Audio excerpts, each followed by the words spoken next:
আব্বার নাম আপনি জানেন নাকি? আমার আব্বা হলো শেরে খোদা। দুনিয়ার সব কাফির মুশরিকদের জন্য আল্লাহ আমার আব্বারে বাঘ বানিয়ে পাঠিয়েছে। আমার আব্বা সাধারণ কোনো মানুষ নয়, বিশ্বনবীর মেয়ের জামাই। আল্লাহু আকবার। বিশ্বনবী বললেন, তাই তো, আসলে তো তোমার আব্বা বেশি দামি। আবার হোসেন প্রশ্ন করলেন, নানা বলেন তো আপনার আম্মার নাম কি? বিশ্বনবী বললেন, আমার মায়ের নাম আমিনা। হোসেন বলল, নানা জি, আপনার মায়ের নাম যদি আমিনা হয়, জেনে রাখেন আমার মায়ের নাম হলো ফাতিমা।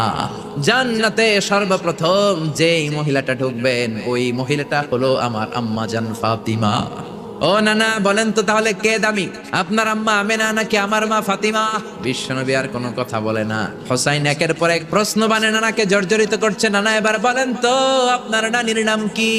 বিশ্বনবী বললেন, হোসাইন আমার নানির নাম হলো বাররা বিনতে আব্দুল উজ্জা। হোসাইন বলেন, নানা আপনার নানিরে তো কেউ চিনে না, বাররা নামটা কারো মুখস্থ নাই, আমার নানির নাম